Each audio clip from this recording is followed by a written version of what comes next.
بسم اللہ الرحمن الرحیم۔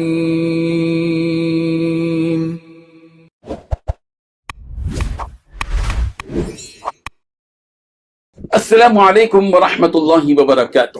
ان الحمد للہ نحمده ونستعینه ونستغفره ونستهدیه والصلاة والسلام علی سید المرسلین محمد وآلہ وصحبہ اجمعین، اما بعد۔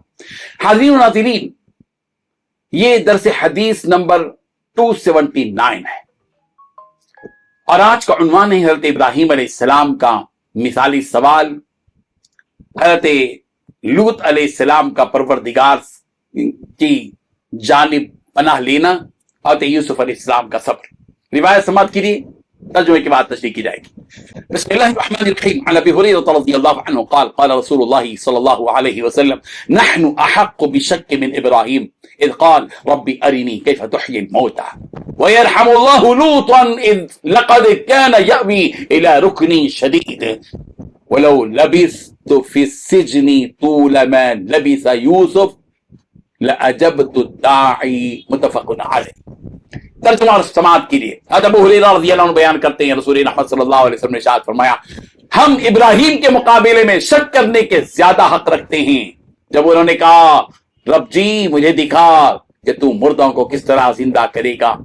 اللہ لوط پر رحم فرمائے، وہ زبردست سہارے یعنی اللہ تعالیٰ کی پناہ لیتے تھے، اور اگر میں اتنی مدت تک، حقیقی مدت تک، اتنی مدت تک جتنی مدت تک حضرت یوسف قید خانے میں رہے، قید خانے میں رہتا مگر میں تو بلانے والے کی بات ضرور مان لیتا۔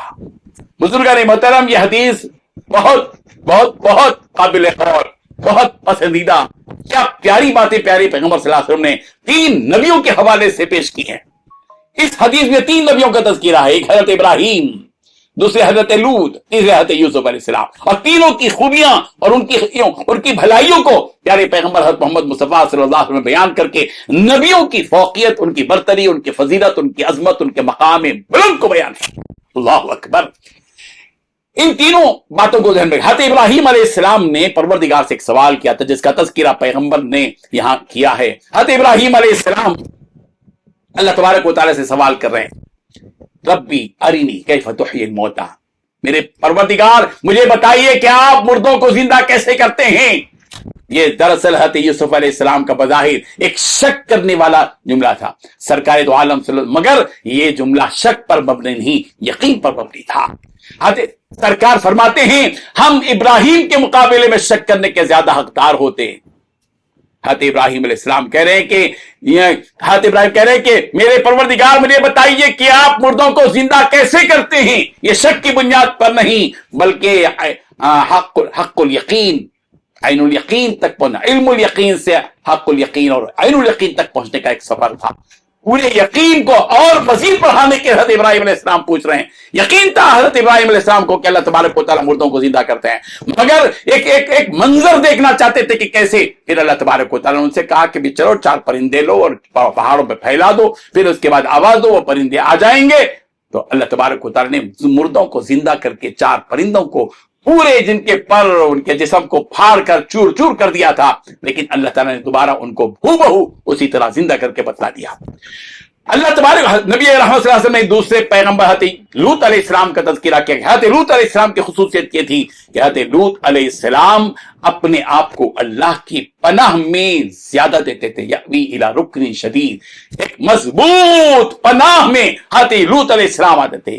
یہ بھی ایک خصوصیت ہے حضرت لوط علیہ السلام کی۔ اسی لیے بندوں کو چاہیے کہ بندے ان کی پناہ میں جانے کے بجائے رب ذوالجلال کی پناہ میں آتے ہیں۔ اور تیسری حضرت یوسف علیہ السلام کا تذکرہ فرمایا کہ حضرت یوسف علیہ السلام کو بلا کسی جرم کے قید خانے میں ڈال دیا گیا تھا، اور مدتوں کے بعد بادشاہ کی طرف سے آدمی آیا اور کہنے لگا کہ بادشاہ سلامت آپ کو یاد کریں۔ حضرت یوسف علیہ السلام فوراً نکل کر جا سکتے تھے بادشاہ کی بلاوے پر، لیکن کہا کہ ابھی نہیں، مجھے پہلے جواب دیا جائے کہ کیا بات تھی کہ جس کی وجہ سے مجھے اس قید خانے میں ڈال دیا گیا۔ سرکار فرماتے ہیں یوسف کی جگہ جنہوں نے ایک لمبی مدت تک قید خانے میں گزاری، اگر میں ہوتا تو میں بلاتے ہی چلا جاتا، مگر یوسف پر قربان کہ طویل قید کے باوجود بلانے والے کی بات فوراً نہیں مانی، بلکہ ان سے وجہ طلب کی کہ مجھے آخر کیوں بلا جرم کے قید خانے میں ڈالا گیا۔ اللہ تبارک و تعالی ان حقائق کو سمجھنے کی توفیق عطا فرمائے۔ آمین۔ وآخر دعوانا ان الحمد للہ رب العالمین۔